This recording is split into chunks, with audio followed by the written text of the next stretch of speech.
Ok, bạn này hỏi là em để dành 2 năm qua đi đã được 15 triệu. Anh Khoa chỉ cho em cách nào đi châu Âu với 15 triệu đi anh. Anh không có biết.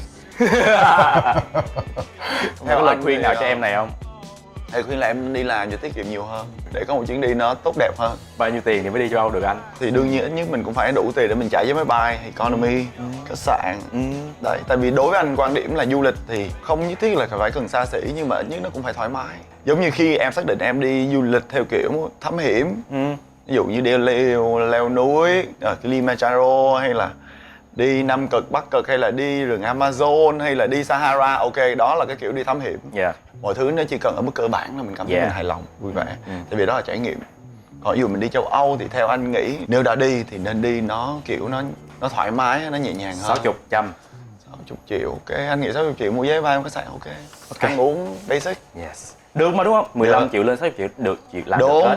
Không có gì mà phải vội vàng. Đúng Tại rồi. sao phải đi lúc 15 triệu? Đúng rồi. Đúng, anh nghĩ vậy. Anh đi, anh thấy cái điều gì mà anh động lại nhiều nhất ở Antarctica? Anh nghĩ đó là cái chuyến đi đã nhất của cuộc đời anh từ đó tới giờ. Anh đi bao lâu? 3 tuần lễ. Wow. Nhiệt độ như thế nào? Chỉ có âm 10 mấy độ, nhưng mà gió mà nó thổi vào người em thì nó thấy mình có thể cảm giác là âm 50 mấy, âm 60 độ đó. Mà 3 tuần lễ đó em sẽ get disconnected. Không có điện thoại, cũng không có sóng wifi. Nó gần như là chỉ có em với em mà thôi. Anh nghĩ Nam Cực gần như đối với anh đó là một thế giới rất là khác. Không biết diễn tả thì như thế nào, em cứ tưởng tượng ở đó nó chỉ có hai màu trắng và đen. Biển, núi và tuyết phủ trắng hết. Thế những cái activities mà họ cho anh đi là anh sẽ làm những cái gì? Để đến Nam Cực thì gần như em phải di chuyển rất là nhiều. Em phải đi bay từ đây em qua Dubai em tới Brazil em bay tới Argentina, tới Buenos Aires, từ Buenos Aires em phải bay tới cái thành phố Ushuaia, thành phố cực nam của Argentina. Nội cái bay như vậy không là gần 3 ngày.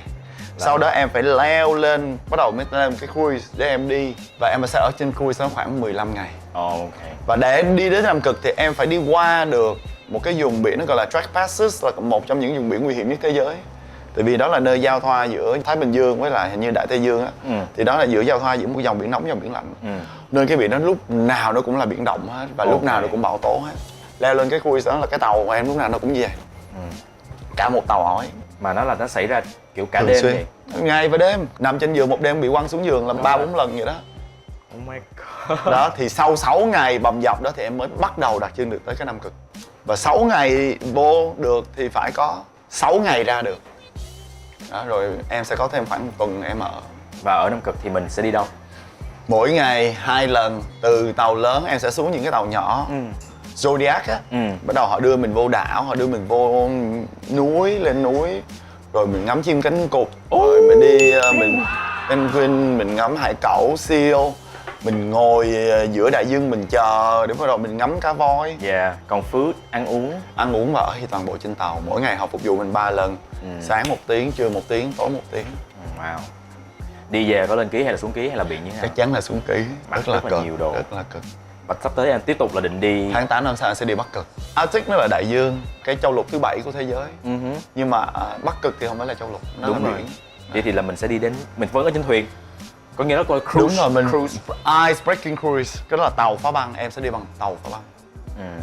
Em mới vô được. Và nếu như mình thực sự mình có điều kiện thì mình phải trải nghiệm thật là nhiều. Mình phải đi thật là nhiều nơi.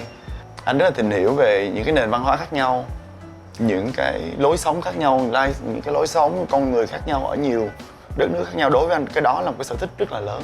Vì còn tình yêu.